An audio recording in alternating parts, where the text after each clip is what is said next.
Okay welcome students. बच्चे अज आपां अपने एनवायरमेंट एजुकेशन का चैप्टर 11 करन जा रहे हाँ और चैप्टर का नाम है टिकाऊ खेतीबाड़ी पार्ट 2 या सस्टेनेबल एग्रीकल्चर पार्ट 2। बच्चे चैप्टर 10 दे विच आपां सस्टेनेबल एग्रीकल्चर बारे पढ़िया और मैं तुहानू दस्सिया कि सस्टेनेबल या टिकाऊ खेतीबाड़ी का मतलब की हुंदा है कि साडे जिन्ने भी स्रोत ने आपां उन्हां दा कामयाबी दे नाल प्रबंध करिए ताकि असी साडियां जो ज़रूरतां ने उन्हां नू असी पूरा कर सकीए और जिहड़ा साडा एनवायरमेंट है या वातावरण है उहदी जिहड़ी क्वालिटी है या गुणवत्ता है उसनू भी असी मेनटेन करके रखिए। असी अपने कुदरती स्रोतां दी भी सुरक्षा करिए और जिहड़ियां साडियां अपनियां ज़रूरतां नू भी पूरा करिए और आने वाली जिहड़ी जनरेशनस ने उन्हां दी ज़रूरतां नू भी असी पूरा कर सकीए। इस करके जो एग्रीकल्चर है उसनू सानू टिकाऊ खेतीबाड़ी की ज़रूरत है जिन्हों असी सस्टेनेबल एग्रीकल्चर बोलते हैं। सो स्टूडेंट्स अज आपां करन जा रहे हाँ sustainable agriculture part 2 and we are going to do this chapter from your वातावरण सिक्ख्या की जिहड़ी तुहाडी बुक हैगी है पंजाब स्कूल एजुकेशन बोर्ड की उसदे विचों ही असी यह चैप्टर करांगे। Okay so let's start. So name of the chapter is sustainable agriculture part 2 या आपां इहनूं कहने आ टिकाऊ खेतीबाड़ी पार्ट 2। स्टूडेंट्स अज आपां इस दे विच सिंचाई बारे पढ़ांगे। सिंचाई जिन्हों कि आपां इरीगेशन बोलते हाँ। सिंचाई मतलब जदों बनावटी तरीके दे नाल आपां फसलों नूं पानी दिंदे आ क्योंकि सिंचाई दे विच जिवें कुछ इदां दीयां फसलां हुंदियां ने फसल की किस्म किदां दी है या भूमि की किस्म किस तरह की है ये डिपेंड करता है उस दे बेस ते आपां अपनी सिंचाई जिहड़ी है वो करते हैं। सिंचाई तो भाव ये हुंदा है कि खेतों में खड़ी फसल नूं पानी देना क्योंकि जो बारिश आती है कई बार बारिश इन्नी नहीं होंदी और अपने पौधों की जो रिक्वायरमेंट है आपां उसनूं बारिश के नाल पूरा नहीं कर सकते। सो इस करके सानूं बनावटी तरीके दे नाल साडे जिहड़े प्लांट्स ने उन्हां नूं पानी देने की जरूरत पैंदी है और जिहड़ी सिंचाई है वो इस गल ते डिपेंड करती है कि फसल की किस्म किस तरह की है। स्टूडेंट जिस तरह आपां चावल की फसल देखते हैं उसनूं काफ़ी ज़्यादा पानी की ज़रूरत होंदी है। वो पनीरी जिहड़ी है वो खड़े पानी च लगाई जाती है पर अगर असी कपाह देखते हाँ या कणक देखते हाँ तो इस दे विच अगर असी बहुत ज़्यादा पानी पा देंगे तो फसल नूं नुकसान होएगा। सो इस करके मिट्टी की जिहड़ी किस्म है ये भी सानूं ये भी देखना पेगा कि किस तरह की मिट्टी है तो उसकी पानी की सिंचाई की जिहड़ी लोड़ है वो वक्-वक् होएगी। जिवें स्टूडेंट्स अगर आपां रेतेली मिट्टी की गल करते हैं तो सानूं बार बार पानी देने की लोड़ पैंदी है क्योंकि जिहड़ी रेतेली मिट्टी हुंदी है वो पानी नूं अपने अंदर समा के नहीं रखती। उसकी पानी की जिहड़ी पकड़ पानी नूं पकड़ के रखण की जिहड़ी समर्था हुंदी है वो घट हुंदी है। बट इस दे उलट अगर आपां चिकनी मिट्टी की गल करते हैं तो चिकनी मिट्टी के जिहड़े मिट्टी के पार्टिकल्स ने बहुत बरीक हुंदे ने और उन्होंने पानी नूं जकड़ के रखण की समर्था भी उसकी वध हुंदी है। सो सानूं बार बार सिंचाई जिहड़ी है उसकी लोड़ नहीं पैंदी। ओके सिंचाई दे विच जे आपां सिंचाई की गल करते हैं तो बहुत सारे साधन जिहड़े ने सिंचाई दे विच प्रचलित हैं जिवें खूह ने तलाब हैं नहरां ने दरिया ने। सो आपां वर्खा तो इलावा भारत विच सिंचाई दे की प्रबंध ने इस दे बारे आपां थोड़ा ब्रीफ च पढ़ांगे। जिवें वैल इरीगेशन हैगा। वैल इरीगेशन जिवें की हुंदा जिवें खूह दे नाल आपां किद्दां इरीगेशन करनी है ठीक है। कुएं बना के या खूह बना के इरीगेशन की जाती है। कुछ जिहड़े हैगे खूह पुट्टे जाते हैं या ट्यूबवैल बनाए जाते हैं। ट्यूबवैल्स जिहड़े हुंदे ने वो ज़्यादा डूंघे हुंदे ने ते उहदे चों आपां पानी कड्ढदे आ। पानी जिहड़ा हैगा स्टूडेंट्स या तां हत्थ दे नाल कड्ढिया जांदा है या बिजली की मोटर लगा के पंप्स लगा के भी पानी कड्ढिया जाता है। सैकेंड हैगा टैंक्स। टैंक की होंगे छोटे छोटे आपां टैंक्स बनाने पानी दे भंडार करते हैं उहदे च आपां ईवन रेन वाटर भी स्टोर कर सकते हैं और उन्होंने आपां इरीगेशन वास्ते या सिंचाई वास्ते यूज़ करते हैं। या कैनाल्स होंगे ने कैनाल जिन्हों आपां नहरां कहते हैं इहदे विच एक काफ़ी विशाल सिंचाई प्रबंध है। मुख नहर जिहड़ी हुंदी है ये शाखावां विच वड्डी हुंदी है ते अगे छोटी छोटी नहरां विच आपां इहनूं मतलब वंड दिंदे आ तो काफ़ी जिहड़ा हैगा इरीगेशन च हेल्प करती है। सो उस तो बाद रिवर्स है साडे देश दे विच सिंचाई वास्ते बहुत सारिया दरिया योजना जिहड़ियां है वो प्रचलित है। दरिया का जिहड़ा पानी हुंदा है डैम बना के बन बना के आपां उसारी करके आपां उहदा रस्ता मोड़ सकते हैं और आपां उस पानी नूं आपां काबू भी कर सकते हैं और उसनूं इरीगेशन लई यूज़ कर सकते हैं। स्टूडेंट्स ये हुण आपां जिहड़ा टॉपिक करन जा रहे हैं ये बहुत इंपॉर्टेंट है कि सिंचाई दियां वक्-वक् तरह दियां किहड़ियां टेक्नीक्स ने या किहड़ियां किस्मां ने जो आपां यूज़ करते हैं। सो फर्स्ट जिहड़ी टेक्नीक है उन्होंने खाल सिंचाई कहते हैं या फरो इरीगेशन कहते हैं। सो फरो इरीगेशन जिहड़ी हुंदी है ये वो फसलों वास्ते की जाती है जिन्होंने आपां कतारां दे विच बीजते हैं। सो इस तरह कतारां बनाईयां जांदियां ने, कतारां दे विच आपां प्लांट्स जिहड़े ने वो ग्रो करते हैं। सो इस प्रकार की सिंचाई विच खेतां नूं पानी जिहड़ा हैगा खालियां राही या फरोज़ बना के सप्लाई किया जाता है। जिवें स्टूडेंट्स आलू है या गन्ना है या कपाह है उस तरह उन्हां नूं असीं खाल सिंचाई कर सकते हैं। सैकेंड हैगी है हड़ सिंचाई। इस दे विच बहुत सारा पानी जिहड़ा हैगा हड़ सिंचाई दे विच की हुंदा है, पानी व्यर्थ चला जाता है। ठीक है, बहुत ज़्यादा मतलब इसकी वरतों अजिहे खेतरां 'च हुंदी है जिथे पानी बहुत ज़्यादा मिलता है। ठीक है, सो उत्थे पर इहदे नाल बहुत पानी की वेस्टेज भी हुंदी है और इत्थे जिहड़ी खेतां विच पानी एक सिंचाई पंप की मदद नाल पहुँचाया जाता है। थर्ड हैगा check basin. Check basin irrigation जो है भारत विच प्रचलित है, इसलिए वक्-वक् आकार के आयत शेप के या वर्ग जिहड़े ने वो बनाए जाते हैं तो सिंचाई की जाती है। दैन हैगा फुवारा सिंचाई जिन्हों आपां स्प्रिंकलर कहने हैं। सो फुवारा जिहड़ी सिंचाई है ये बहुत ज़्यादा फायदेमंद हुंदी है। इस दे नाल पानी की वेस्टेज भी नहीं हुंदी और इस दे नाल इस प्रणाली विच जिहड़ा हैगा जदों बहुत गर्मी हुंदी है तो फसल नूं मतलब ये प्रणाली दे नाल जदों आपां इरीगेशन करते हैं तो प्लांट ने उन्होंने ठंडक मिलती है। तो ये साडी जिहड़ी कैश क्रॉप्स ने जिहड़ी नकद फसलां ने उन्हां वास्ते बहुत ज़्यादा यूजफुल एक मैथड हैगा। सो फुवारे बना के उस दे नाल सिंचाई की जाती है। पानी नूं उपर चक्कण वाले उपकरण, पानी नूं उपर चक्कण वास्ते बहुत सारे उपकरण ने, जिस तरह आपां खूह या झील दरियावां तो आपां पानी उपर चकदे हां तो आपां बिजली की मोटर्स वगैरह या इंजनस राही पानी जिहड़ा हैगा उपर चक्किया जाता है। नैक्सट हैगा स्टूडेंट्स तुपका प्रणाली जिसनूं असीं कहने हैं ड्रिप इरीगेशन। सो तुपका प्रणाली की हुंदा है कि पानी जिहड़ा हैगा हौली हौली पानी जिहड़े तुपके हैगे ने वो बाहर निकलते रहंदे ने पाइप्स दे विचों और फसली पौधों की जड़ां तक पहुँच जाते हैं। तो इस दे नाल ये बहुत ही एक वधिया सिंचाई का माध्यम है जो कि प्लांट्स वास्ते बहुत यूजफुल है।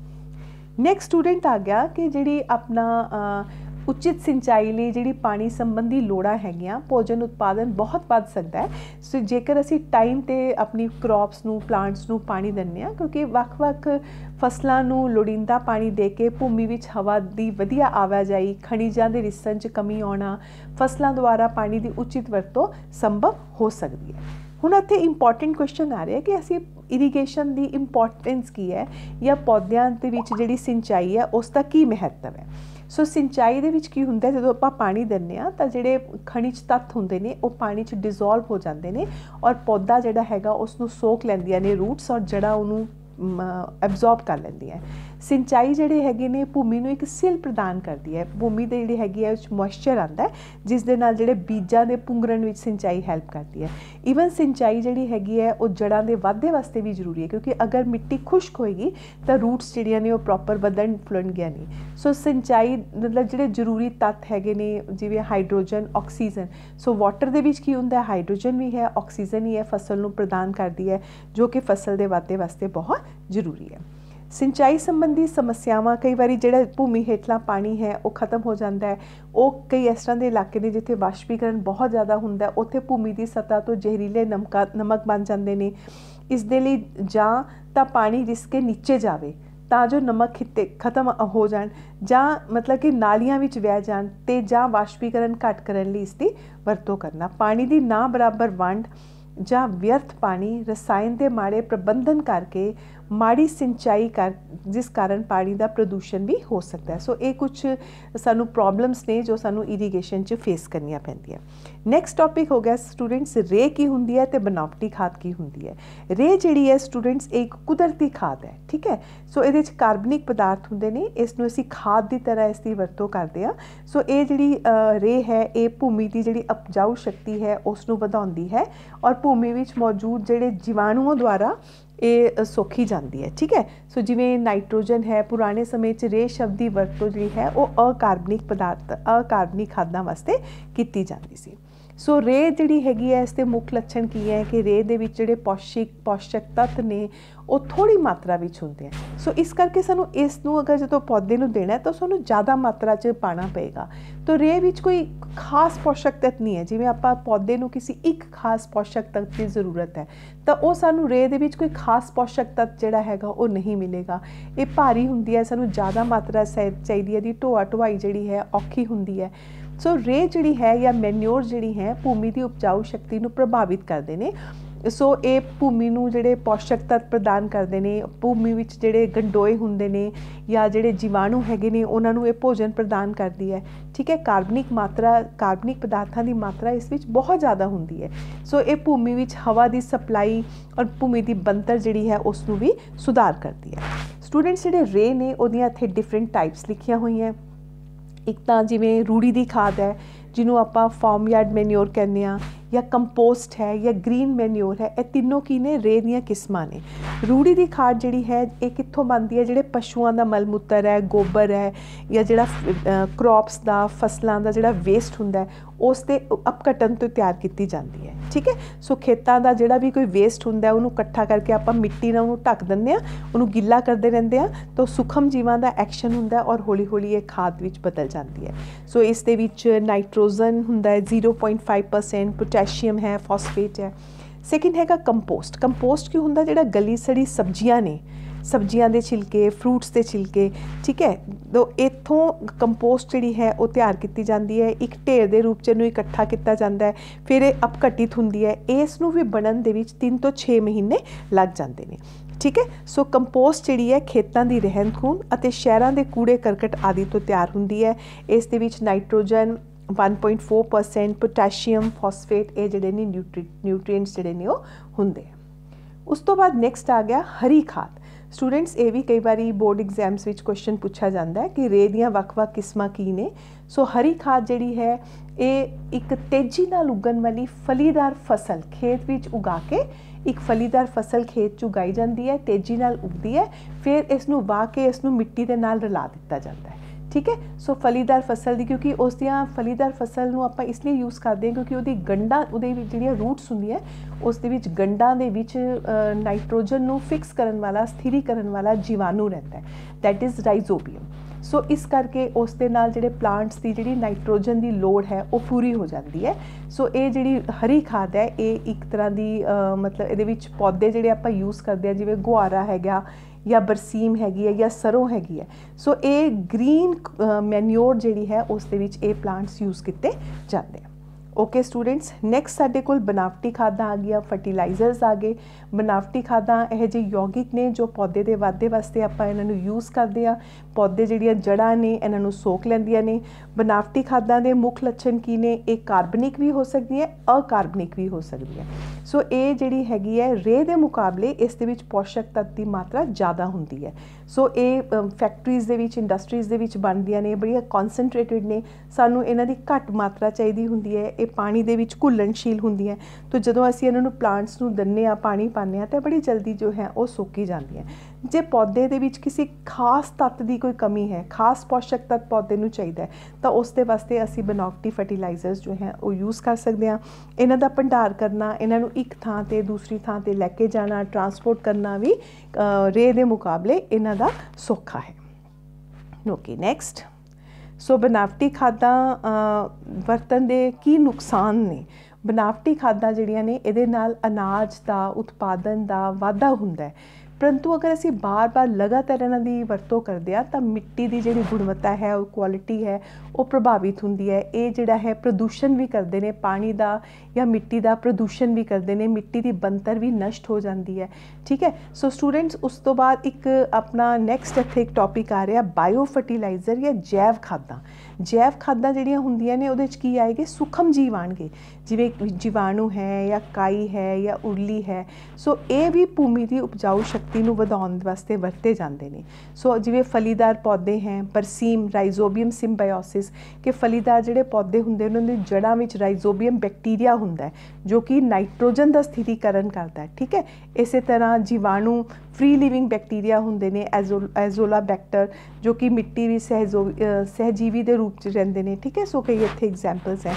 स्टूडेंट अगे एक बहुत इंपॉर्टेंट क्वेश्चन है, कई बार पूछा जाता है कि देसी खाद ते बनावटी खाद च की अंतर है। सो इत्थे टेबल बना के तुहानूं बहुत सारे डिफरेंसिस दिते गए ने कि जिहड़ी देसी खाद हुंदियां वो कार्बनिक पदार्थां तो जंतुओं के व्यर्थ पदार्थां तो बनदियां घटन दे नाल, जबकि जिहड़े बनावटी खादां ने वो अकार्बनिक हुंदे ने। इन्हां च कार्बनिक पदार्थां की मात्रा बहुत ज़्यादा होंदी है, ये अकार्बनिक ने घट मात्रा है। सो इन्हां च जिहड़े पोषक तत्व की कॉन्सनट्रेशन घट है, सानूं बहुत ज़्यादा मात्रा च यूज़ करने पैंदे ने, जबकि इहदे च पोषक तत्व जिहड़े ने वो बहुत ज़्यादा होंदे हैं, घट मात्रा च आपां इन्हां नूं यूज़ करदे हां। सो इहदा स्टोरेज करना, ट्रांसपोर्ट करना मुश्किल है, जबकि जिहड़ी बनावटी खादां ने वो कॉन्सनट्रेटिड होंदियां ने, उन्हां नूं भंडार करना, उन्हां नूं एक थां तो दूजी थां ते लैके जाना साडे वास्ते ईजी है। सो इह कोई प्रदूषण नहीं करती जिहड़ी, जबकि जिहड़ियां बनावटी खादां ने इन्हां दे नाल वातावरण दा प्रदूषण भी हुंदा है। उस तो बाद जिहड़ी खादां दी वरतों है, खादां नूं असीं बीज बीजन तो पहलां भी पाने आ, सिंचाई दौरान खड़ियां फसलों के उपर भी आपां खादां दी वरतों करदे हां। खादां जिहड़ियां है उन्हां नूं छिड़किया भी जांदा है या घोल दे रूप विच बना के पानी च डिजोल्व करके भी दिता जांदा है या स्प्रे भी किया जाता है, जिवें यूरिया है, यूरिया नूं आपां स्प्रे करदे हां। नैक्सट आ गया फसल की सुरक्षा या जिन्हों असी क्रॉप प्रोटैक्शन बोलते हैं। सो जदों फसल खेतों उगरी होंदी है तो पक्षी आते हैं, जीवाणु आते हैं, कीट होंगे कई तरह के जो कि आके साड़ी फसल के उपर अटैक करते हैं। ठीक है, कई तरह की बीमारियां जिहड़ियां हैं इस दे नाल हो सकदियां ने। ठीक है, तो इस तरह के ईवन सानू फसलों को नुकसान पहुँचाने वाले कीड़े होंगे हैं जिन्होंने आपां पेस्ट कहने हैं। सो इत्थे एक टेबल है जिहदे विच पौदियां दे रोगां नाल संबंधित कुछ शब्दावली है, थोड़ी नॉलेज वास्ते है। जिवें नैक्रोसिस इत्थे लिखिया होया है। नैक्रोसिस की हुंदा है कि सूखम जीव हमले करते हैं जिहदे नाल पौधा जिहड़ा है उहदी मौत हो जाती है। या चिट्टी घुंगी हैगी है, जिवें सरों दे उपर सानू चिट्टी कंगी नज़र आती है। झुलस रोग है, आलूआं दा झुलस रोग हो जाता है, आलू इस दे नाल गल सड़ जाते हैं। सो इत्थे कुछ टर्मिनोलॉजी है, इस तरह की शब्दावली है स्टूडेंट्स, इन्हों तुसीं रीड कर लेना कि जो कि पौदियां दे जिहड़े वख-वख रोग ने उन्हां दे नाल संबंधित है। सो पौदियां दी कुछ बीमारियां दे फैलन दे ढंग आपां देखांगे कि किस तरह बीमारियां फैलदियां हैं। कुछ पानी राही, बीजां राही, हवा राही। ठीक है, पानी राही सिंचाई के दौरान जिहड़े सूखम जीव होंदे ने वो फैल जाते हैं। या अगर असी जिहड़ा बीज मिट्टी च लगा रहे हैं, अगर साडा बीज हैल्दी नहीं है, बीज दे विच ही रोगग्रस्त बीज है, तो इस दे नाल बीमारी फैलेगी। या हवा राही उड़ के जिहड़े सूखम जीव ने वो दूर तक फैल जाते हैं। सो आपां कुछ इंपॉर्टेंट डिजीज़ कर रहे हैं प्लांट्स की जो साडे सिलेबस दे विच ने। सब तो पहले कणक की बीमारी है। कणक दे विच घुंगी हैगा जो कि किहदे नाल हुंदा है, पक्सीनिया ग्रैमिनिस। पक्सीनिया ग्रैमिनिस दे नाल जिहड़ा साडा कणक हैगा ये उहदा कॉजल एजेंट है, एक एजेंट है जिहदे नाल बीमारी फैलदी है। या कंघियारी है जिन्हों आपां स्मट कहते हैं, जो कि एक उरली दे नाल हुंदी है, अस्टीलैगो दे नाल। सो इस दे लक्षण तुसीं ये लीफ देख सकते हो कणक दी कि जिहड़ा पत्ता है उस दे उपर किस तरह लेजन्स बन गए ने, दराड़ां पै गईयां ने जो सानू पत्ते की सतह के उपर दिख रहा है। सो इसनूं काबू करन दे ढंग है कि फसल जिहड़ी है उसनूं पहलां बीजो, जिस समय ते सूखम जीव उसनूं अटैक करता है तो उस समय तो हट के फसल नूं अगेता बीजा जाता है। असी रोग रहित बीज जिहड़े हैं, बीज इस तरह के हैल्दी बीज यूज़ करो जिहड़े किसी भी प्रकार की कोई डिजीज़ ना होए, रोग रहित होण। दैन उस तो बाद डाइथेन M45 ये एक कीटनाशक है, इसनूं पानी विच डिजोल्व करके आपां एक घोल बना के जे आपां इहदा छिड़काव करिए तां असीं पौधे नूं बीमारी तो बचा सकदे हां। नैक्सट स्टूडेंट साडे कोल झोने की बीमारी है, झुलस रोग है झोने का। पत्ते दे उपर जिहड़े हैगे हैं वो आपां दराड़ां नज़र आंदियां ने ते झोने दे जिहड़े भूरे भूरे धब्बे पै जांदे ने। सो इसनूं काबू करन वास्ते साडे कोल कई तरह के कीटनाशक ने, जिवें इत्थे आपां नाम लिख रहे हो तुसीं, दैट इज़ वाइस्टिन एक कीटनाशक है। इसनूं 2 लीटर जिहड़ा पानी का घोल बना के 10 दिन के वक्फे बाद छिड़किया जाता है। इस तरह कपाह की बीमारियां हैं, कपाह का जड़ रोग, इनू असीं कहने आ कॉटन रूट डिजीज़। सो ये भूमि विच जिहड़ी उरली के कारण हुंदा है। इसके खास लक्षण है कि रंग विच बदलाव आए बगैर उपरले पत्ते जिहड़े ने वो मुरझा जाते हैं। ठीक है, काबू करने वास्ते फसलों की अदला बदली नाल आपां इहनूं काबू कर सकते हैं। या जिहड़े बीजां दा जिहड़ा हैगा ब्रेसिकल दे 5 किलोग्राम प्रति किलो की दर नाल मिला के उपचार करना। तो ਜਿਹੜਾ ਬ੍ਰੈਸੀਕਲ ਹੈ ਇਸ ਨੂੰ ਇੱਕ ਤਰ੍ਹਾਂ ਦਾ ਕੀਟਨਾਸ਼ਕ ਹੈ, ਸਿੱਧਾ ਵੀ ਅਸੀਂ ਭੂਮੀ 'ਚ ਮਿਲਾ ਕੇ ਇਸ ਬਿਮਾਰੀ ਨੂੰ ਕੰਟਰੋਲ ਕਰ ਸਕਦੇ ਹਾਂ। ਦੈਨ ਉਸ ਤੋਂ ਬਾਅਦ ਆਲਟਰਨੇਰੀਆ ਲੀਫ ਸਪੌਟ ਹੈ, ਪੱਤਿਆਂ 'ਤੇ ਧੱਬੇ ਆ ਜਾਂਦੇ, ਇਹ ਵੀ ਇੱਕ ਤਰ੍ਹਾਂ ਦਾ ਉਰਲੀ ਰੋਗ ਹੈ। ਸੋ ਇਸ ਦੇ ਵਿੱਚ ਜਿਹੜੇ ਪੱਤੇ ਹੈਗੇ ਆ ਉਹ ਕਪਾਹ ਲਾਗ ਗ੍ਰਸਤ ਹੋ ਜਾਂਦੇ ਨੇ। ਇਸ ਦੀ ਲਾਗ ਦੀ ਪਹਿਲੀ ਸਟੇਜ ਬਾਅਦ ਦੀ ਸਟੇਜ ਤੋਂ ਵੱਧ ਨੁਕਸਾਨਦਾਇਕ ਹੁੰਦੀ ਹੈ। ਸੋ ਇਹਨੂੰ ਅਸੀਂ ਕਿਸ ਤਰ੍ਹਾਂ ਉਰਲੀ ਨਾਸ਼ਕ ਵਗੈਰਾ ਯੂਜ਼ ਕਰੇ ਉਹਦੇ ਨਾਲ ਆਪਾਂ ਕੰਟਰੋਲ ਕਰ ਸਕਦੇ ਹਾਂ। ਦੈਨ ਗੰਨੇ ਦਾ ਤੁਸੀਂ ਸਟੂਡੈਂਟਸ ਦੇਖਿਆ ਕਿ ਕਈ ਵਾਰੀ ਗੰਨਾ ਆਪਾਂ ਉਹਨੂੰ ਕੱਟਦੇ ਹਾਂ ਜਾਂ ਦੇਖਦੇ ਹਾਂ ਅਤੇ ਗੰਨੇ ਦੇ ਅੰਦਰ ਸਾਨੂੰ ਲਾਲ ਧਾਰੀਆਂ ਨਜ਼ਰ ਆਉਂਦੀਆਂ, ਇਹਨੂੰ ਅਸੀਂ ਰੈੱਡ ਰੌਟ ਆਫ ਸ਼ੂਗਰ ਕੇਨ ਕਹਿੰਦੇ ਹਾਂ। ਤਾਂ ਇਸ ਦੇ ਨਾਲ ਪੱਤੇ ਜਿਹੜੇ ਹੁੰਦੇ ਨੇ ਪੱਤੇ ਉੱਪਰ ਇਹ ਰੋਗ ਜਿਹੜੇ ਪੱਤੇ ਦੀ ਮੱਧ ਸ਼ਿਰਾ ਉੱਪਰ ਧੱਬਿਆਂ ਦੇ ਰੂਪ 'ਚ ਦਿਖਾਈ ਦੇਣਾ ਸ਼ੁਰੂ ਹੋ ਜਾਂਦਾ ਹੈ। ਤਾਂ ਤਣੇ ਦੇ ਵਿੱਚ ਵੀ ਤਰੇੜਾਂ ਪੈ ਜਾਂਦੀਆਂ ਔਰ ਅੰਦਰ ਤੁਸੀਂ ਤੋੜ ਕੇ ਦੇਖੋ ਤਾਂ ਤੁਹਾਨੂੰ ਅੰਦਰਲਾ ਹਿੱਸਾ ਜਿਹੜਾ ਹੈਗਾ ਉਹ ਲਾਲ ਨਜ਼ਰ ਆਉਂਦਾ ਹੈ। ਸੋ ਇਸ ਨੂੰ ਕਾਬੂ ਕਰਨ ਦੇ ਢੰਗ ਹੈ ਫਸਲਾਂ ਦੀ ਅਦਲਾ ਬਦਲੀ ਕਰਕੇ ਲਾਗ ਵਾਲੇ ਬਾਕੀ ਬਚੇ ਹਿੱਸਿਆਂ ਨੂੰ ਠਿਕਾਣੇ ਲਗਾ ਦੇਣਾ ਚਾਹੀਦਾ ਹੈ। ਠੀਕ ਹੈ, ਇਸੇ ਤਰ੍ਹਾਂ ਆਲੂ ਦਾ ਝੁਲਸ ਰੋਗ ਹੈ, ਇਹ ਵੀ ਉਰਲੀ ਕਰਕੇ ਹੁੰਦਾ। ਸ਼ੁਰੂ ਵਿੱਚ ਦਰਾੜ ਸਿਖਰਲੀ ਸਤ੍ਹਾ ਉੱਪਰ ਦਿਖਾਈ ਦਿੰਦੀ ਹੈ। ਤੁਸੀਂ ਦੇਖ ਸਕਦੇ ਹੋ ਕਿ ਕਿਸ ਤਰ੍ਹਾਂ ਆਲੂ ਜਿਹੜੇ ਨੇ ਉਹ ਰੋਗਗ੍ਰਸਤ ਹੋ ਜਾਂਦੇ ਨੇ, ਇਹਨਾਂ ਦੇ ਉੱਪਰ ਪੈਚ ਦਰਾੜਾਂ ਭੂਰੀਆਂ ਦਰਾੜਾਂ ਜਿਹੜੀਆਂ ਨੇ ਉਹ ਨਜ਼ਰ ਆਉਂਦੀਆਂ। ਸੋ ਇਸ ਨੂੰ ਕਾਬੂ ਕਰਨ ਵਾਸਤੇ ਸਾਨੂੰ ਰੋਗ ਰੋਧੀ ਕਿਸਮਾਂ ਉਗਾਉਣੀਆਂ ਚਾਹੀਦੀਆਂ। ਇਸ ਤਰ੍ਹਾਂ ਦੇ ਬੀਜ ਉਗਾਓ ਜਿਹੜਾ ਕਿ ਡਿਜ਼ੀਜ਼ ਨੂੰ ਜਾਂ ਰੋਗ ਤੋਂ ਫ੍ਰੀ ਹੋਵੇ। ਠੀਕ ਹੈ, ਫਸਲਾਂ ਦੀ ਅਦਲਾ ਬਦਲੀ ਕਰਕੇ ਵੀ ਆਪਾਂ ਇਸ ਤੋਂ ਬਚ ਸਕਦੇ ਹਾਂ। ਉਸ ਤੋਂ ਬਾਅਦ ਸਟੂਡੈਂਟਸ ਨੈਕਸਟ ਟੌਪਿਕ ਆ ਗਿਆ ਐਗਰੋ ਕੈਮੀਕਲਸ। ਠੀਕ ਹੈ, ਐਗਰੋ ਕੈਮੀਕਲਸ ਅਤੇ ਉਹਨਾਂ ਦਾ ਵਾਤਾਵਰਨ ਦੇ ਉੱਪਰ ਕੀ ਇਫੈਕਟ ਹੁੰਦਾ ਹੈ। ਉਹ ਜਿਹੜੇ ਕੈਮੀਕਲਸ ਨੇ ਜਿਨ੍ਹਾਂ ਨੂੰ ਅਸੀਂ ਫਸਲਾਂ ਦੀ ਪੈਦਾਵਾਰ ਵਧਾਉਣ ਵਾਸਤੇ ਵਰਤਦੇ ਹਾਂ ਉਹਨਾਂ ਨੂੰ ਅਸੀਂ ਐਗਰੋ ਕੈਮੀਕਲਸ ਕਹਿੰਦੇ ਹਾਂ। ਸੋ ਕੀਟਨਾਸ਼ਕ ਹੋ ਗਏ ਜਾਂ ਜੜੀ ਬੂਟੀ ਨਾਸ਼ਕ ਹੋ ਗਏ ਜਾਂ ਵੱਖ-ਵੱਖ ਜਿਹੜੇ ਅਸੀਂ ਕੈਮੀਕਲ ਫਰਟੀਲਾਈਜ਼ਰਸ ਜਾਂ ਬਨਾਵਟੀ ਖਾਦਾਂ ਯੂਜ਼ ਕੀਤੀਆਂ। ਸੋ ਇਹਦੇ ਨਾਲ ਹਰਾ ਇਨਕਲਾਬ ਆਇਆ। 1971 ਤੋਂ 2000 ਵਿੱਚ ਫਸਲ ਉਤਪਾਦਨ ਵਿੱਚ 17,902 ਮੈਟ੍ਰਿਕ ਟਨ ਵਾਧਾ ਹੋਇਆ। ਠੀਕ ਹੈ, ਬਟ ਮਾੜੀ ਕਿਸਮਤ ਦੇ ਨਾਲ ਇਹਨਾਂ ਪ੍ਰਕਿਰਿਆਵਾਂ ਦੇ ਨਤੀਜੇ ਵਜੋਂ ਪ੍ਰਾਪਤ ਲਾਭਾਂ ਨੇ ਵਾਤਾਵਰਨ ਨੂੰ ਪ੍ਰਭਾਵਿਤ ਕੀਤਾ। ਸੋ ਆਪਾਂ ਦੇਖਾਂਗੇ ਕਿ ਇਸ ਦੇ ਨਾਲ ਸਾਨੂੰ ਕੀ ਨੁਕਸਾਨ ਹੋਇਆ। ਹੱਦ ਤੋਂ ਵੱਧ ਅਗਰ ਅਸੀਂ ਇਹਨੂੰ ਬੇਸਮਝੀ ਨਾਲ ਅਗਰ ਰਸਾਇਣਿਕ ਖਾਦਾਂ ਦੀ ਵਰਤੋਂ ਕਰ ਰਹੇ ਹਾਂ ਤਾਂ ਵਾਤਾਵਰਨ ਦੀ ਜਿਹੜੀ ਗੁਣਵੱਤਾ ਹੈ ਉਹ ਨਸ਼ਟ ਹੋ ਜਾਂਦੀ ਹੈ। ਇਸ ਦੇ ਨਾਲ ਹਵਾ ਦਾ, ਪਾਣੀ ਦਾ, ਮਿੱਟੀ ਦਾ ਪ੍ਰਦੂਸ਼ਣ ਹੁੰਦਾ ਹੈ। ਸੋ ਕੀਟਨਾਸ਼ਕਾਂ ਅਤੇ ਬਨਾਵਟੀ ਖਾਦਾਂ ਦੀ ਹੱਦ ਤੋਂ ਜ਼ਿਆਦਾ ਵਰਤੋਂ ਕਾਰਨ ਵਾਤਾਵਰਨ 'ਚ ਵੱਖ-ਵੱਖ ਹਿੱਸਿਆਂ ਦੇ ਵਿੱਚ ਜਮ੍ਹਾਂ ਹੋ ਜਾਂਦੇ ਹੈ। ਸਟੂਡੈਂਟ ਇੱਥੇ ਇੱਕ ਪ੍ਰੋਸੈਸ ਆ ਰਿਹਾ ਜਿਹਨੂੰ ਅਸੀਂ ਜੈਵਿਕ ਵਧਾਓ ਕਹਿੰਦੇ ਹਾਂ ਜਾਂ ਬਾਇਓ ਮੈਗਨੀਫਿਕੇਸ਼ਨ ਕਹਿੰਦੇ ਹਾਂ। ਬਾਇਓ ਮੈਗਨੀਫਿਕੇਸ਼ਨ ਦਾ ਮਤਲਬ ਇਹ ਹੁੰਦਾ ਹੈ, ਕਈ ਵਾਰੀ ਸ਼ਾਰਟ ਕੁਐਸਚਨ ਇਹ ਪੁੱਛਿਆ ਵੀ ਜਾਂਦਾ ਹੈ। ਤਾਂ ਜੈਵਿਕ ਵਧਾਅ ਦਾ ਮਤਲਬ ਹੁੰਦਾ ਕਿ ਜਿਹੜੇ ਹਾਨੀਕਾਰਕ ਰਸਾਇਣ ਹੈ ਉਹਨਾਂ ਦੀ ਜਿਹੜੀ ਕੌਨਸਨਟ੍ਰੇਸ਼ਨ ਹੈ ਜਾਂ ਉਹਨਾਂ ਦੀ ਜਿਹੜੀ ਸੰਘਣਤਾ ਹੈ ਉਹ ਕਿਸ ਤਰ੍ਹਾਂ ਵੱਧਦੀ ਜਾਂਦੀ ਹੈ। ਤਾਂ ਇੱਕ ਪੱਧਰ ਤੋਂ ਜਦੋਂ ਦੂਜੇ ਪੱਧਰ ਤੱਕ ਆਪਾਂ ਜਾਵਾਂਗੇ ਜਾਂ ਜਿਵੇਂ ਆਪਾਂ ਭੋਜਨ ਲੜੀਆਂ ਪੜੀਆਂ ਕਿ ਇੱਕ ਪੜਾਅ ਤੋਂ ਦੂਜੇ ਪੜਾਅ 'ਚ ਜਾਵਾਂਗੇ ਤਾਂ ਉਹਨਾਂ ਦੀ ਕੌਨਸਨਟ੍ਰੇਸ਼ਨ ਜੋ ਹੈ ਉਹ ਵੱਧ ਜਾਂਦੀ ਹੈ। ਜਿਵੇਂ DDT ਆਪਾਂ ਫਸਲਾਂ ਦੇ ਉੱਪਰ ਛਿੜਕਦੇ ਹਾਂ ਔਰ DDT ਜਿਹੜੀ ਹੈ ਉਹ ਅਵਿਘਟਨਸ਼ੀਲ ਪਦਾਰਥ ਹੈਗੀ ਹੈ। ਠੀਕ ਹੈ, ਸੋ ਬਾਰਿਸ਼ ਦੇ ਨਾਲ DDT ਜਿਹੜੀ ਹੈ ਬਹਿ ਕੇ ਪੌਂਡਸ ਚਲੀ ਜਾਂਦੀ ਹੈ, ਰੀਵਰ ਦਰਿਆਵਾਂ ਚਲੀ ਜਾਂਦੀ ਹੈ। ਉੱਥੇ DDT ਜਿਹੜੀ ਹੈ ਮੱਛੀਆਂ ਦੇ ਪੇਟ 'ਚ ਪਹੁੰਚ ਜਾਂਦੀ ਹੈ ਔਰ ਜੇ ਮਨੁੱਖ ਉਸੇ ਮੱਛੀ ਨੂੰ ਖਾਏਗਾ ਤਾਂ ਮਨੁੱਖ ਦੇ ਸਰੀਰ ਦੇ ਵਿੱਚ ਚਲੀ ਜਾਏਗੀ। ਸੋ ਇੱਥੇ ਆਪਾਂ ਇੱਕ ਭੋਜਨ ਲੜੀ ਦੇਖਦੇ ਹਾਂ ਕਿ ਕਿੱਦਾਂ DDT ਦਰਿਆ ਦੇ ਵਿੱਚ, ਦਰਿਆ ਤੋਂ ਕਾਈ 'ਚ ਗਈ, ਕਾਈ 'ਚੋਂ ਮੱਛੀ 'ਚ ਗਈ, ਮੱਛੀ 'ਚੋਂ ਮਨੁੱਖ ਦੀ ਗਈ। ਸੋ ਕੀਟਨਾਸ਼ਕਾਂ ਦੀ ਵਰਤੋਂ ਨਾਲ ਹੋਰ ਜੀਵਾਂ ਦੀ ਵੀ ਮੌਤ ਹੋ ਜਾਂਦੀ ਹੈ।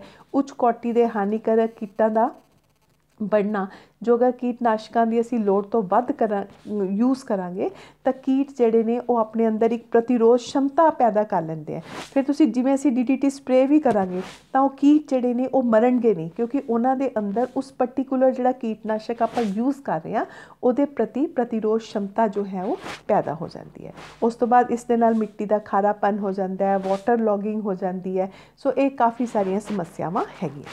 दैन साडे कोल खारेपन दे प्रभाव ने, वाधे च कमी, फसल उत्पादन दे कमी, खारापन घट करन दी कुछ इत्थे विधियां ने।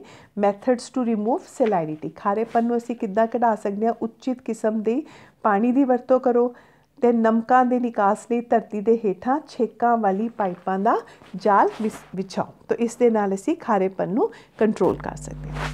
दैन स्टूडेंट साडे कोल नैक्सट आ गया कि जो असी बनावटी खादां यूज़ करांगे, सो बनावटी खादां दी वरतों दे की प्रभाव होणगे। सो बनावटी खादां दे नाल धरती हेठले पानी दा प्रदूषण हो जाएगा। सो इस बार एक बार जो धरती हेठला पानी प्रदूषण हो जाता है तो लंबे समय तक वो प्रदूषित रहता है। सो इस प्रदूषित पानी विचों खाण योग ਜਿਹੜੇ ਨਾਈਟ੍ਰੇਟਾਂ ਨੂੰ ਜੁਗਾਲੀ ਕਰਨ ਵਾਲੇ ਜੰਤੂਆਂ ਦੀ ਆਂਤੜੀਆਂ ਅਤੇ ਪਹਿਲਾਂ ਕੁਝ ਮਹੀਨਿਆਂ ਦੌਰਾਨ ਮਨੁੱਖੀ ਬੱਚੇ ਦੀਆਂ ਆਂਤੜੀਆਂ ਵਿੱਚ ਮੌਜੂਦ ਜੀਵਾਣੂਆਂ ਦੁਆਰਾ ਨਾਈਟ੍ਰੇਟਸ ਵਿੱਚ ਬਦਲਿਆ ਜਾ ਸਕਦਾ ਹੈ। ਇਹ ਮਨੁੱਖੀ ਸਿਹਤ ਲਈ ਹਾਨੀਕਾਰਕ ਹੈ। तो सतही ਜਿਹੜਾ ਪ੍ਰਦੂਸ਼ਣ ਹੈ ਜਿਵੇਂ ਸਰਫੇਸ ਵਾਟਰ ਪੋਲਿਊਸ਼ਨ ਹੁੰਦਾ ਹੈ ਇਹ ਵੀ ਇਸ ਦੇ ਕਾਰਨ ਹੋ ਜਾਂਦਾ ਹੈ, ਜਿਸ ਦੇ ਨਾਲ ਯੂਟਰੋਫਿਕੇਸ਼ਨ ਹੋ ਜਾਂਦੀ ਹੈ। ਯੂਟਰੋਫਿਕੇਸ਼ਨ ਕੀ ਹੁੰਦੀ ਹੈ ਕਿ ਜਦੋਂ ਜਿਹੜੀ ਬਨਾਵਟੀ ਖਾਦਾਂ ਦੀ ਆਪਾਂ ਵਰਤੋਂ ਕਰਦੇ ਹਾਂ ਪਾਣੀ 'ਚ ਘੁਲ ਕੇ ਪੌਂਡਸ ਵਗੈਰਾ 'ਚ ਚਲੇ ਜਾਂਦੇ ਨੇ। ਸੋ ਉੱਥੇ ਪੌਸ਼ਕ ਤੱਤਾਂ ਦੀ ਮਾਤਰਾ ਦੇ ਵਧਣ ਦੇ ਨਾਲ ਕੀ ਹੁੰਦਾ ਹੈ ਕਿ ਉਹਦੇ ਵਿੱਚ ਜਿਵੇਂ ਕਾਈ ਵਗੈਰਾ ਹੈ ਜਾਂ ਜਲੀ ਪੌਦੇ ਜਿਹੜੇ ਨੇ ਉਹ ਬਹੁਤ ਅਧਿਕ ਮਾਤਰਾ ਵਿੱਚ ਪੈਦਾ ਹੋਣ ਜਾਂਦੇ ਆ। ਉਸ ਦੇ ਨਾਲ ਪਾਣੀ ਦੀ ਜਿਹੜੀ ਗੁਣਵੱਤਾ ਹੈ ਉਹ ਚੇਂਜ ਹੋ ਜਾਂਦੀ ਹੈ। ਪਾਣੀ ਦਾ ਪ੍ਰਦੂਸ਼ਣ ਹੈ, ਇਹਨੂੰ ਅਸੀਂ ਯੂਟਰੋਫਿਕੇਸ਼ਨ ਵੀ ਕਹਿੰਦੇ ਹਾਂ, ਜਿਹਦੇ ਨਾਲ ਕਾਈ ਜਿਹੜੀ ਹੈ ਉਹ ਬਹੁਤ ਜ਼ਿਆਦਾ ਵੱਧ ਜਾਂਦੀ ਹੈ, ਜਿਸ ਨੂੰ ਅਸੀਂ ਕਹਿੰਦੇ ਹਾਂ ਐਲਗਲ ਬਲੂਮਸ। ਠੀਕ ਹੈ। ਸੋ ਕੋਈ ਵੀ ਜੋ ਕੈਮੀਕਲ ਫਰਟੀਲਾਈਜ਼ਰਸ ਹੈਗੇ ਨੇ ਜਿਵੇਂ ਭੂਮੀ 'ਚ ਜਿਹੜੇ ਨਾਈਟ੍ਰੇਟਸ ਜਾਂ ਫਾਸਫੇਟ ਹੁੰਦੇ ਨੇ ਉਹ ਵਰਖਾ ਦੇ ਪਾਣੀ ਨਾਲ ਬਹਿ ਕੇ ਛੱਪੜ ਜਾਂ ਦਰਿਆਵਾਂ 'ਚ ਚਲੇ ਜਾਂਦੇ ਨੇ। ਸੋ ਉਸ ਦੇ ਨਾਲ ਛੱਪੜ ਦਰਿਆਵਾਂ 'ਚ ਜਿਹੜੀ ਕਾਈ ਹੈ ਉਸ ਦਾ ਬਹੁਤ ਜ਼ਿਆਦਾ ਤੇਜ਼ੀ ਨਾਲ ਉਹ ਗਰੋ ਕਰਦੀ ਹੈ, ਉਹਦਾ ਵਾਧਾ ਹੋ ਜਾਂਦਾ ਹੈ। ਇਸ ਨੂੰ ਅਸੀਂ ਕਾਈ ਵਧਾਓ ਕਹਿੰਦੇ ਹਾਂ। ਇਸੇ ਤਰ੍ਹਾਂ ਭੂਮੀ ਦਾ ਪ੍ਰਦੂਸ਼ਣ, ਭੂਮੀ ਦੇ ਵਿੱਚ ਜਿਹੜੀ ਨਾਈਟ੍ਰੋਜਨ ਖਾਦਾਂ ਦੀ ਵਰਤੋਂ ਨਾਲ ਭੂਮੀ ਦਾ ਵੀ ਪ੍ਰਦੂਸ਼ਣ ਹੋ ਜਾਂਦਾ ਹੈ। ਠੀਕ ਹੈ। ਸੋ ਇਸ ਦੇ ਨਾਲ ਜਿਵੇਂ ਆਪਾਂ ਦੇਖਦੇ ਹਾਂ ਕਿ ਜਿਹੜੀਆਂ ਇਹ ਭੂਮੀ 'ਚ ਜਿਹੜੀ ਨਾਈਟ੍ਰੋਜਨੀ ਖਾਦਾਂ ਨੇ ਇਹਨਾਂ ਦੀ ਵਰਤੋਂ ਦੇ ਨਾਲ ਗੈਸ ਨਸ਼ਟ ਹੋ ਜਾਂਦੀ ਹੈ। ਠੀਕ ਹੈ। ਸੋ ਇਹ ਤੁਸੀਂ ਰੀਡ ਕਰੋ ਕਿ ਭੂਮੀ ਵਿੱਚ ਪਾਈਆਂ ਜਿਹੜੀਆਂ ਨਾਈਟ੍ਰੋਜਨ ਦੇ ਕੀ ਪ੍ਰਭਾਵ ਨੇ। ਸੋ ਇਸ ਦੇ ਨਾਲ ਈਵਨ ਜਿਹੜੇ ਇਹ ਚੀਜ਼ਾਂ ਨੇ ਸਾਡੇ ਐਨਵਾਇਰਨਮੈਂਟ ਦੇ ਵਿੱਚ ਜਿਹੜੀ ਓਜ਼ੋਨ ਪਰਤ ਹੈ ਉਸ ਨੂੰ ਵੀ ਨਸ਼ਟ ਕਰਦੇ ਨੇ, ਕਿਉਂਕਿ ਯੂਰੀਆ ਨਾਈਟ੍ਰੋਜਨ ਦਾ ਮੁੱਖ ਸਰੋਤ ਹੈ। ਚਾਵਲਾਂ ਦੇ ਖੇਤ ਵਿੱਚ ਵਰਤੀ ਖਾਦ ਕਾਰਨ ਇਸ ਦਾ ਨਿਕਾਸ ਹੁੰਦਾ ਹੈ। ਭਾਰਤ ਵਿੱਚ ਵਰਤੀ ਜਾਂਦੀ ਖਾਦ ਦਾ ਲਗਭਗ 40% ਭਾਗ ਜਿਹੜਾ ਹੈ ਉਹ ਚਾਵਲਾਂ ਲਈ ਵਰਤਿਆ ਜਾਂਦਾ ਹੈ। ਸੋ ਇਹ ਅਤੇ ਵਰਤੀ ਗਈ ਨਾਈਟ੍ਰੋਜਨ ਖਾਦ ਦਾ ਲਗਭਗ 50% ਜਿਹੜਾ ਹੈ ਉਹ ਨਸ਼ਟ ਹੋ ਜਾਂਦਾ ਹੈ। ਸੋ ਇਸ ਦੇ ਨਾਲ ਕਈ ਤਰ੍ਹਾਂ ਦੀ ਸਿਹਤ ਸਮੱਸਿਆਵਾਂ ਵੀ ਆ ਰਹੀਆਂ ਨੇ। ਬਨਾਵਟੀ ਖਾਦਾਂ ਵਿੱਚ ਅਸ਼ੁੱਧੀਆਂ ਦੇ ਰੂਪ ਵਿੱਚ ਭਾਰੀ ਤਾਤਾਂ ਹੁੰਦੀਆਂ ਨੇ। ਠੀਕ ਹੈ, ਜਿਵੇਂ ਲੈਡ ਵਗੈਰਾ ਹੈ ਜਾਂ ਕੈਡਮੀਅਮ ਹੈਗਾ। ਤਾਂ ਇਸ ਦੇ ਨਾਲ ਕਈ ਤਰ੍ਹਾਂ ਦੀ ਸਾਨੂੰ ਹੈਲਥ ਪ੍ਰੋਬਲਮਸ ਆ ਰਹੇ ਨੇ। ਸੋ ਕੀਟਨਾਸ਼ਕ ਜਿਹੜੇ ਨੇ ਉਸ ਜਿਹੜੀ ਸਾਡੇ ਸਰੀਰ ਦੀ ਸੁਰੱਖਿਆ ਪ੍ਰਣਾਲੀ ਹੈ ਉਸ ਨੂੰ ਪ੍ਰਭਾਵਿਤ ਕਰਦੇ ਨੇ। ਤਾਂ ਸਾਨੂੰ ਜੀਵਾਂ ਦੇ ਵਿੱਚ ਕਈ ਸਿਹਤ ਸੰਬੰਧੀਆਂ ਪ੍ਰੋਬਲਮਸ ਜਿਹੜੀਆਂ ਨੇ ਉਹ ਇਹਨਾਂ ਦੇ ਕਰਕੇ ਆ ਰਹੀਆਂ ਨੇ। Okay students, so that's all. Thank you very much. ਇਹਦੇ ਵਿੱਚ ਆਪਾਂ ਅੱਜ ਆਪਣਾ ਚੈਪਟਰ ਪੜ੍ਹਿਆ ਸਸਟੇਨੇਬਲ ਐਗਰੀਕਲਚਰ 2। ਆਈ ਹੋਪ ਇਹ ਤੁਹਾਨੂੰ ਚੰਗੀ ਤਰ੍ਹਾਂ ਸਮਝ ਆ ਗਿਆ ਹੋਵੇਗਾ, ਕਿਉਂਕਿ एनवायरनमेंट ਦਾ ਇਹ ਬਹੁਤ ਹੀ ਈਜ਼ੀ ਟੌਪਿਕ ਹੈ। So thanks for watching.